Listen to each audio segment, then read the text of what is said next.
ஓம் Saravanabhava channel வாயிலாக உங்களை சந்திப்பதில் பெருமகிழ்ச்சி அடைகிறேன். இன்றைய பதிவு 2025 கார்த்திகை மாத ராசி பலன்கள். இந்த கார்த்திகை மாதத்தில் 2 மேஜர் சேஞ்சஸ் நடக்க இருக்கு. ஒன்று, சனி பகவான் வக்ர நிவர்த்தி அடைகிறார். எப்போ? கார்த்திகை மாதம் 12ஆம் தேதி, அதாவது 28/11/2025. அதே போல குரு பகவான் இப்ப அதிசாரமாக கடகமனையில உச்ச பலத்தோடு இருக்கார் அல்லவா? மீண்டும் குரு பகவான் மிதுனத்துக்கு, அதாவது ரிவர்ஸ்ல மறுபடியும் மிதுனத்துக்கு போய் அங்கே வக்ரமாக உட்கார்ந்திருக்கார். அதாவது சனி பகவான் வக்ர நிவர்த்தி, குரு பகவான் வக்ரம் அடைகிறது மிதுனத்துல. கேது பகவான் சிம்மத்திலும் ராகு பகவான் கும்பத்திலும் வீற்றிருக்க, சூரிய பகவான் இந்த மாதம் முழுவதும், கார்த்திகை மாதம் முழுவதும் விருச்சிகத்தில் இருக்க போறார். சுக்கிர பகவான் பார்த்தீங்கன்னா கார்த்திகை மாதம் 10ஆம் தேதி, அதாவது 26/11/2025 அன்று எங்க வந்து அமரப் போகிறார்? சுக்கிர பகவானுடைய பெயர்ச்சி இருக்கிறது, அதாவது விருச்சிகத்துக்கு வந்து அமரப் போகிறார். அதே போல செவ்வாய் பகவானுடைய பெயர்ச்சியும் இந்த கார்த்திகை மாதம் 21, அதாவது 7/12/2025 அன்று செவ்வாய் விருச்சிகத்திலிருந்து தனுசு மனைக்கு பெயர்ச்சி ஆகிறது.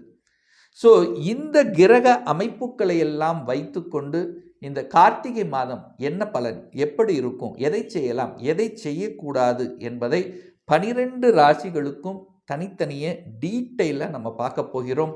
அதற்கு முன்னால் நம்முடைய சேனலை ஃபர்ஸ்ட் டைம் நீங்கள் பார்ப்பவர்கள் என்றால் மறக்காம சப்ஸ்கிரைப் பண்ணிக்கிங்க. மகர ராசி அன்பர்களே, இந்த கார்த்திகை மாதம் என்ன மாதிரியான பலனை தரும் அப்படின்னு பார்க்கும் பொழுது, உங்க ராசிநாதன் 3ஆம் இடத்துல முயற்சி ஸ்தானத்தில் வக்ரமாக உட்கார்ந்திருக்கார் அல்லவா? இந்த கார்த்திகை மாதம் வக்ர நிவர்த்தி அடைகிறது.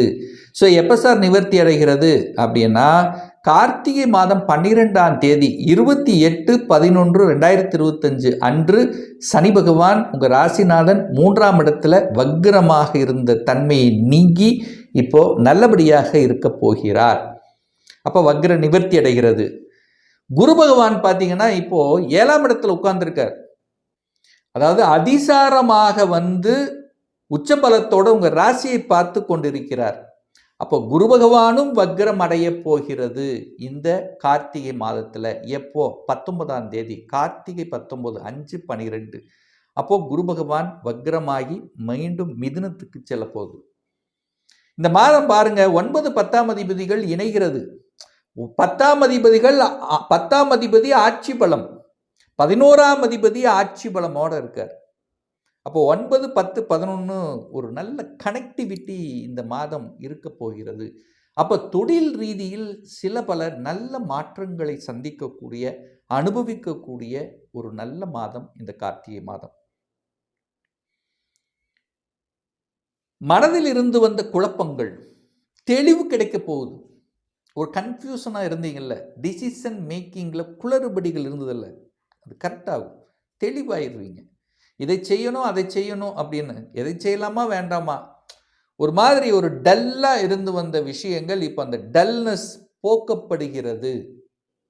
சுறுசுறுப்பு அடைய போகிறீர்கள் அப்படின்னு சொல்லுவேன். தன்னம்பிக்கை வரப்போகுது. சாதிக்கலாம் என்கின்ற அந்த உந்துதல் கிடைக்க போகுது. நான் வாழ்ந்து காமிக்கணும் அப்படிங்கிற அந்த வைராக்கியம் வரக்கூடிய ஒரு மாதம் இந்த கார்த்திகை மாதம். பொருளாதார ரீதியில் இருந்து வந்த குறைபாடுகள் விளக்கப்படுகிறது. ராகங்க இருக்கார். அப்போ குடும்பத்தில் ஒரு பாம்பு இருக்கு அப்படிங்கிறத ஞாபகத்தில் வச்சுக்கோங்க. உங்க வீட்டில் ஒரு பாம்பு இருந்தால் எப்படி இருக்கும்? மன ரீதியில் ஒரு மாதிரி உறுத்தல் இருந்துட்டு இருக்கும், ஒரு பயம் இருக்கும். இப்போ அந்த பயம் போக்கப்படுகிறது. ஏன்னா குரு மறுபடியும் பார்க்க போறார், ராகுவை பார்க்கிறார். அப்ப குடும்பத்தில் இருந்து வந்த பிரச்சனைகள் விலகப் போகிறது. குடும்பத்தில் இருந்து வந்த கருத்து வேறுபாடுகள் விலகப் போகிறது. குடும்பத்தில் அந்யோன்யம் தலைக்கப் போகிறது.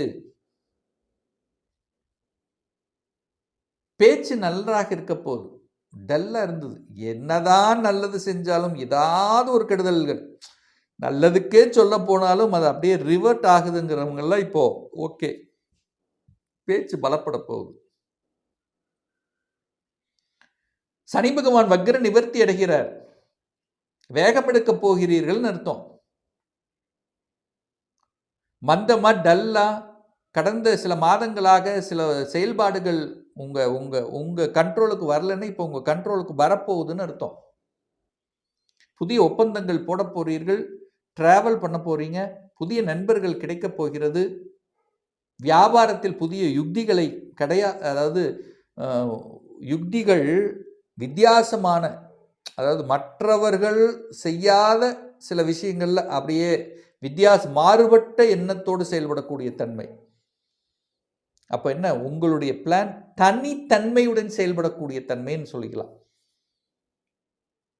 தனியே தெரிவிங்க. முயற்சி ஸ்தானம் நல்லா இருக்க போகுது. 4ஆம் அதிபதி ஆட்சி பலம். இந்த கார்த்திகை மாதம் பாருங்க, செவ்வாய் பகவான் 11ஆம் இடத்தில் ஆட்சி பலத்தோட ஸ்ட்ராங்கா இருக்க. 4ஆம் அதிபதி ஸ்ட்ராங், சுகஸ்தானம் ஸ்ட்ராங், வீடு ஸ்ட்ராங், வண்டி வாகனங்கள் ஸ்ட்ராங். அப்போ இடம் வாங்கக்கூடிய ஆசைகள், வீடு வாங்கக்கூடிய ஆசைகள், இதெல்லாம் அந்த மனதில் ஆசை இருந்து அதுக்கான முயற்சி எடுக்கிறீங்கன்னா சக்சஸ் கொடுத்துரும். இந்த கார்த்திகை மாதம் வீடு வண்டி வாகனம் வாங்குவதற்குண்டான ஒரு நல்ல மாதம் இந்த மகர ராசி அன்பர்களுக்கு அப்படிங்கிறத ஸ்ட்ராங்கா 95% சொல்லுவேன். வாங்கலாம். ஒரு சிலருக்கு இப்போதான் அந்த எண்ணமே தோணும், பேசாம வீடு கட்டி விட்டு வாடகை வருமானம் போட்டு அப்படியே கொஞ்சம் ஜாலியா, அதாவது அந்த வீட்டின் மூலமாக ஏதாவது ஒரு வருமானம் வரணும், தன்னுடைய சொத்துக்கள் மூலமாக அப்படியே ஏதாவது நிரந்தர வருமானம் வரணும் அப்படிங்கிறதுக்காக சில எண்ணங்கள் முயற்சிகள் உங்க சிந்தனையில் தோன்றும். அது பாட்டி அது வரணும், மாசமான ஒரு அமௌண்ட் நம்ம கைக்கு வரணும். ஸோ இந்த மாதிரியான சிந்தனை ஓட்டங்கள், நிரந்தர வருமானம் வரணும் அப்படிங்கிறதுக்கான அந்த எண்ண ஓட்டங்களை இந்த மாதம் உங்களுக்கு தோண வைக்கும். அதை செயல்படுவதற்குண்டான சாத்தியக்கூறுகளை அளந்து ஆராய்ந்து செயல்படுத்த ஒரு மாதமாக இந்த கார்த்திகை மாதம் அமையப்பெறும். 5ஆம் அதிபதி ஆட்சி பலம் ஸ்ட்ராங்கா இருக்கார். சுக்கிரன் ஆட்சி பலம், 5ஆம் அதிபதி ஆட்சி பலம். இந்த சுக்கிரன் பார்த்தீங்கன்னா கார்த்திகை மாதம் 10ஆம் தேதி அன்று 11ஆம் இடத்துக்கு போய் அங்கிருந்து நேர 7ஆம் பார்வையாக 5ஆம் இடத்தை பார்க்குது. ஸோ எப்படி இருந்தாலும் இந்த மாதம் கார்த்திகை மாதம் 5ஆம் இடம் வலிமை பெறப்போகிறது.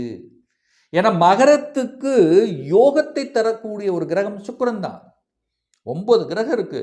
அந்த 9 கிரகத்தில் எந்த கிரகம் உங்களுக்கு வலிமை வேணும்? சுக்கிரன் தான். சுக்கிரன் வலிமையாக இருந்து விட்டாலே போதும்.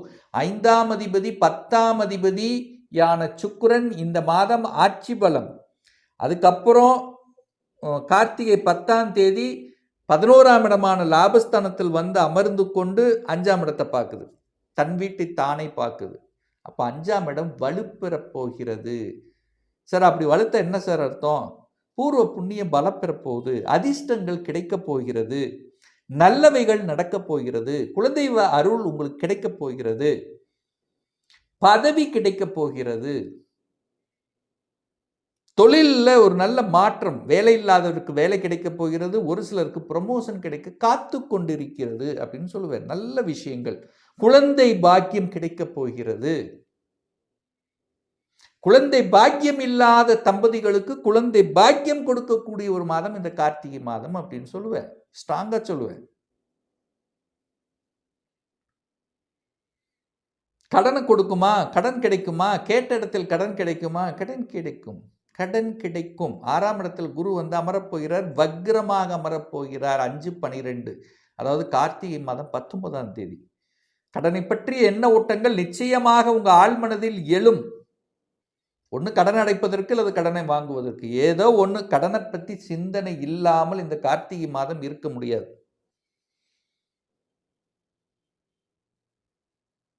ஒன்பதாம் அதிபதி 11ஆம் இடத்தில் இருப்பது சூப்பர். 9க்குரியவன் பாக்யாதிபதி 11 இருக்கார் லாபஸ்தானத்தில். இந்த மாதம் பாருங்க 3 கிரகங்கள், செவ்வாய், புதன், சூரியன் லாபஸ்தானத்தில். லாபஸ்தானத்தில் எந்த கிரகம் இருந்தாலும் உங்களுக்கு லாப நன்மையே செய்யும் என்கின்ற அடிப்படையில் செவ்வாய் 11க்குரியவன் 11ஆம் இடத்திலே வலு பெறுகிறார். புதன் பாக்யாதிபதி 11ஆம் இடத்துல, 8க்குரியவன் 11ஆம் இடத்துல. திடீர் அதிர்ஷ்ட வாய்ப்புகள், வழிகளை 8 வழி, 11 லாபம், வழியால் லாபம், திடீர் அதிர்ஷ்டம், ப்ரமோஷன் கிடைக்கும்னு நான் எதிர்பார்க்கல, ஆனால் கிடைச்சிருச்சு. இதுதான் எப்போ ப்ரமோஷன் வரணும்னு காத்துட்டே இருக்கிறேன் ரொம்ப நாளா. ஒரு 2 மாதம் 3 மாதம் 4 மாதம் வராமல் இருந்தது. இப்போ வந்துருச்சு, கார்த்திகை மாதம் வந்துருச்சு. வழிகளை கொடுத்து லாபத்தை கொடுக்கக்கூடிய அமைப்பு. ஸோ இந்த மாதிரி நல்ல விஷயங்கள் நடக்கக்கூடிய, லாபத்தை கொடுக்கக்கூடிய, யோகத்தை கொடுக்கக்கூடிய, அதிர்ஷ்டத்தை கொடுக்கக்கூடிய, வெளிநாட்டு தொடர்புகளை கொடுக்கக்கூடிய, நிறைய பேருக்கு இப்போ அந்த மனசுல ஆள் மனசில் தோணும், நான் வெளிநாட்டில் போய் வேலை பார்க்கணும், வெளிநாட்டில் போய் படிக்கணும் என்கின்ற எண்ண ஓட்டத்தை கொடுக்கக்கூடிய ஒரு நல்ல மாதமாக இந்த கார்த்திகை மாதம் அமையப்பெறும். ஒரு நல்ல தெய்வ வழிபாடு அப்படின்னு எடுத்துட்டா சனிக்கிழமை தோறும் ஆஞ்சநேய பகவானை சென்று வழிபடுவது மன தைரியத்தை கொடுக்கும், உற்சாகத்தை தரும். அதே போல குலதெய்வ வழிபாடு ரொம்ப ரொம்ப சிறப்பு. அப்போ குலதெய்வத்தை கெட்டியாக பிடித்துக் கொள்வது மகரத்துக்கு கூடுதல் சிறப்பை தரும் இந்த மாதம். இன்னும் ஒரு துல்லிய பலன் வேணும், உங்க ஜாதகத்தை பற்றி தெரிஞ்சுக்கணும், இன்னும் திருமண பாக்கியத்தை பற்றி தெரிஞ்சுக்கணும், தொழில் வேலை ரீதியாக நம்ம என்ன நடக்குது, நமக்கு என்ன நடக்குது அப்படிங்கிறது அறிஞ்சுக்கணும்.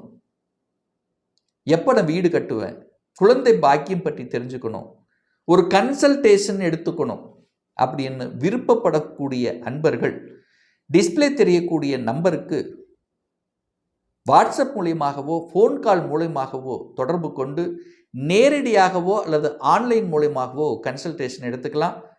நேரடியாக தொடர்பு கொள்ள வேணும்னா நம்முடைய அலுவலகம் கோயம்புத்தூரில் அமைந்துள்ளது. நிச்சயமாக இந்த பதிவு ஏதாவது ஒரு ரூபத்தில் உங்களுக்கு யூஸ்ஃபுல்லாக இருக்குங்கிறதுல எந்தவித மாற்று கருத்தும் கிடையாது. மீண்டும் ஒரு நல்ல பதிவில் உங்களை சந்திக்கும் வரை உங்களிடமிருந்து விடைபெறுவது உங்கள் அஸ்ட்ராலஜர் டாக்டர் சதீஷ்.